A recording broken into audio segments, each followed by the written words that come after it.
नमस्कार साथियों।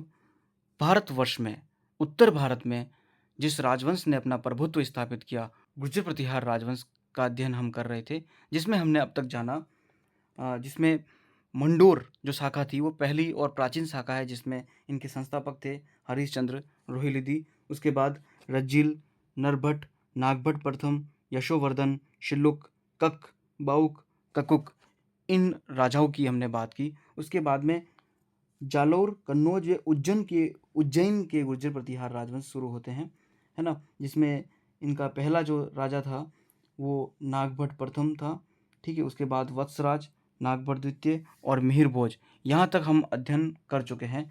आगे का जो अगला राजा है वो है महेंद्रपाल प्रथम।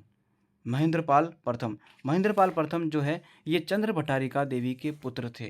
किनके पुत्र थे? चंद्र भट्टारिका देवी के पुत्र थे। और इनका जो शासनकाल है वो 893 ईस्वी से 909 ईस्वी तक माना जाता है। इनका शासन काठियावाड़ तक विस्तृत था। काठियावाड़ गुजरात में है, ठीक है? वहाँ तक इनका शासनकाल विस्तृत था, ठीक है?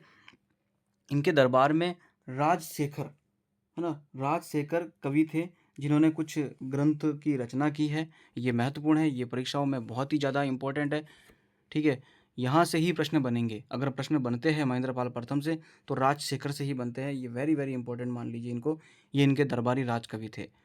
इन्होंने भुवन कोश, हरविलास, कर्पूर मंजरी, काव्य मीमांसा, प्रबंध कोश, बाल रामायण और बाल भारत, इन ये प्रमुख ग्रंथ है, इनकी रचना राजशेखर ने की है और यहीं से प्रश्न बनेंगे, है ना?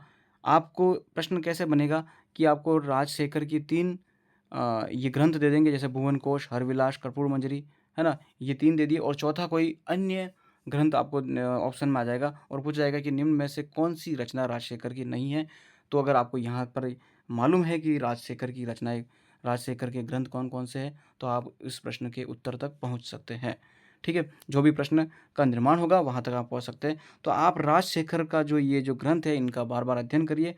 मैं फिर से बोल रहा हूँ राजशेखर की ग्रंथों को: भुवन कोश, भुवन कोश, हरविलास, हरविलास, कर्पूर मंजरी, कर्पूर मंजरी, काव्य मीमांसा, काव्य मीमांसा, प्रबंध कोश, प्रबंध कोश, बाल रामायण, बाल रामायण, बाल भारत, बाल भारत। याद रहे, राजशेखर के ये सभी ग्रंथ आपको च्यवन प्रकाश की तरह चाट जाना है। Very very important. देखिए, बीएन पाठक ने इन्हें अंतिम हिंदू शासक कहा। ये बीएन पाठक का मानना है। हालांकि इनके बाद भी कई मतलब बहुत अच्छे अच्छे शासक आएंगे, राजा आएंगे, जिसमें पृथ्वीराज चौहान तृतीय, उन्हें अंतिम हिंदू सम्राट के रूप में हम देखेंगे। इसके बाद महेंद्रपाल प्रथम जो है, इनकी कुछ उपाधियां हैं। कौन कौन सी उपाधियां हैं? वो विदशाल भंजिका ग्रंथ में है ना? विदशाल भंजिका ग्रंथ में महेंद्रपाल प्रथम की उपाधियां है। रघुकुल चिंतामणि, इन्हें क्या कहा गया है? रघुकुल चिंतामणि। निर्भय राज, निर्भय राज, निर्भय नरेंद्र, निर्भय नरेंद्र, रघुकुल तिलक, रघुकुल तिलक, ठीक है? ये इतनी उपाधियां हमने महेंद्रपाल प्रथम की देखी है। अब हम अगले शासक की बात करते हैं, महिपाल प्रथम की। महिपाल प्रथम जो है, इनके दरबार में भी थे राजशेखर, है ना? तो इनके मानना है, ऐसा माना जाता है कि महेंद्रपाल प्रथम और महिपाल प्रथम, इन दो के दरबार में राजशेखर रहे। वैसे महेंद्रपाल प्रथम के समय में इन्होंने ज़्यादा रचनाएं, कृति, ग्रंथ लिखे थे राजशेखर ने, ठीक है? राजशेखर ने महिपाल प्रथम को कुछ उपाधियां प्रदान की है। उन उपाधियों को हम देख लेते हैं कि कौन कौन सी वो उपाधियां हैं जो महिपाल प्रथम को मिली है। रघुकुल मुक्तामणि, वो उधर थे चिंतामणि, इधर थे मुक्तामणि, है ना? महिपाल प्रथम को रघुकुल मुक्तामणि, है ना? रघुवंश मुकुटमणि, रघुवंश मुकुटमणि, आर्यवर्त का महाराजा धीराज, आर्यवर्त का महाराजा धीराज, ठीक है? ये बात आपको ध्यान रहे। अब देखिए, प्रचंड पांडव ग्रंथ है। प्रचंड पांडव में महिपाल की विजयों का वर्णन है। ये प्रचंड पांडव, ध्यान रखिए, प्रचंड पांडव में क्या है? महिपाल प्रथम ने जो भी अभियान थे, जो भी विजय की है, वो प्रचंड पांडव इस ग्रंथ में उल्लेखित है, ठीक है? ये ध्यान रहे आपको। अगली बात करते हैं हम। देखिए, 915 ईस्वी में महिपाल प्रथम के शासनकाल में ही अल मसूदी, है ना? अल मसूदी मतलब महिपाल प्रथम के समय 915 ईस्वी में अरब यात्री अल मसूदी ने भारत की यात्रा की थी। अल मसूदी भारत आया था 915 ईस्वी में। ये बात आपको ध्यान रहे। अल मसूदी किस राजा के शासनकाल में भारत आया था? महिपाल प्रथम के, ध्यान रहे। क्लियर? महिपाल प्रथम ने उत्तर पश्चिम में पंजाब के कुलूतो और रनठो को पराजित किया था। ध्यान रहे, है ना।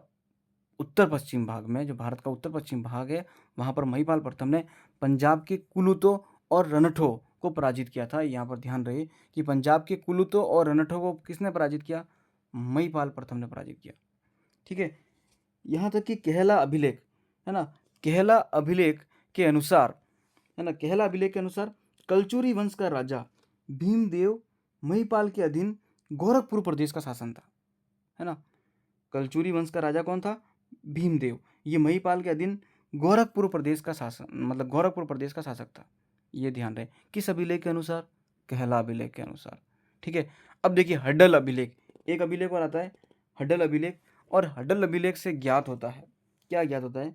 कि उसका सामंत धरणीवरा है, उसकी अधीनता में सौराष्ट्र पर शासन कर रहा था, है ना। हड्डल अभिलेख से ज्ञात होता है कि जो धरणीवरा है, ये वैसे नागभट्ट द्वितीय का सामंत है, ठीक है ना। तो मतलब इसकी अधीनता में, किसकी अधीनता में?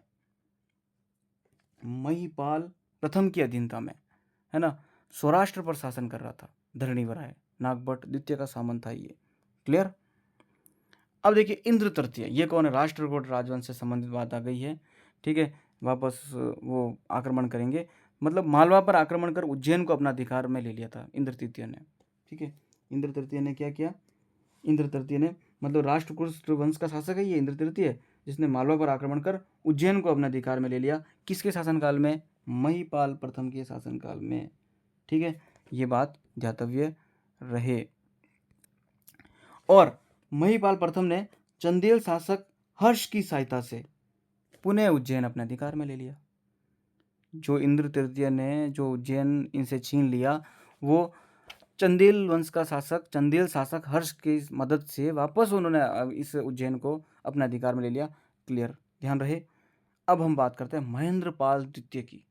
महेंद्रपाल द्वितीय की, महेंद्रपाल द्वितीय जो है ये प्रसाधना देवी का पुत्र था। किसका पुत्र था? प्रसाधना देवी। मतलब महेंद्रपाल द्वितीय की माता का नाम क्या था? प्रसाधना देवी था।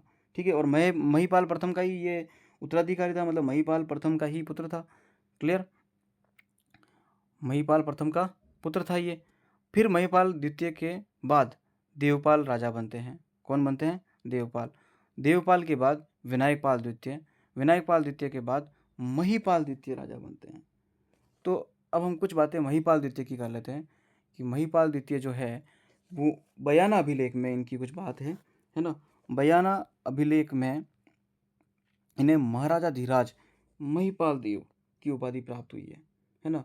महिपाल द्वितीय को बयाना अभिलेख में कौन सी उपाधि प्राप्त हुई है? महाराजा धीराज महिपाल देव की उपाधि प्राप्त हुई है। ठीक है। महिपाल द्वितीय के बाद फिर विजयपाल राजा बनते हैं, विजयपाल के बाद राज्यपाल राजा बनते हैं। राज्यपाल की कुछ बातें देख लेते हैं। ठीक है। राज्यपाल जो है ये विजयपाल का उत्तराधिकारी था सबसे पहले। क्लियर? किसका उत्तराधिकारी था? विजयपाल का। 1018 ईस्वी में गजनी के सुल्तान महमूद गजनवी ने कन्नौज पर आक्रमण किया। तब राज्यपाल भागकर जंगलों में चला गया था। इनके समय प्रतिहार वंश का शासन पुनः राजस्थान तक सिमट गया। ठीक है। और इसी कारण बुंदेलखंड के शासक विद्याधर चंदेल ने राज्यपाल को कायर कहना प्रारंभ कर दिया, और विद्याधर चंदेल ने राज्यपाल पर आक्रमण कर, और उसी दौरान विद्याधर चंदेल ने राज्यपाल की हत्या कर दी।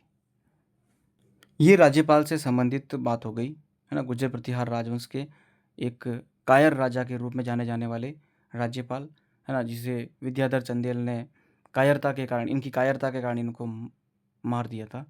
ठीक है। इनका वध कर दिया था। अब अगले राजा है त्रिलोचन पाल। त्रिलोचन पाल, इनका शासनकाल जो है वो 1019 से 1027 ईस्वी है। ठीक है। और ये राज्यपाल के ही उत्तराधिकारी थे। क्लियर? देखिए बारी इनकी राजधानी बताते हैं। त्रिलोचन पाल की। और ये बताने वाले कौन है? अल-बरौनी, है ना? ये बात ध्यान रहे। इनके समय 1020 ईस्वी में महमूद गजनवी ने कन्नौज पर आक्रमण किया दोबारा, ठीक है, और लूट मार करके वापस चला गया था। ये बात भी ध्यान रहे, ठीक है। ये त्रिलोचन पाल से संबंधित बात हो गई, ठीक है। छोटे से फैक्ट थे, ये हमने देख लिए। अब अगले राजा जो अंतिम राजा के रूप में देखते हैं वो है यशपाल। कौन है? यशपाल। ये गुर्जर प्रतिहार का अंतिम शासक बताते हैं, ठीक है। 1027 से 1036 ईस्वी, 1027 से 1036 ईस्वी इनका शासनकाल बताते हैं, क्लियर। और कड़ा शिलालेख में यशपाल जो ये राजा है इनका उल्लेख है और इनके दान का वर्णन इसमें मिलता है, ठीक है।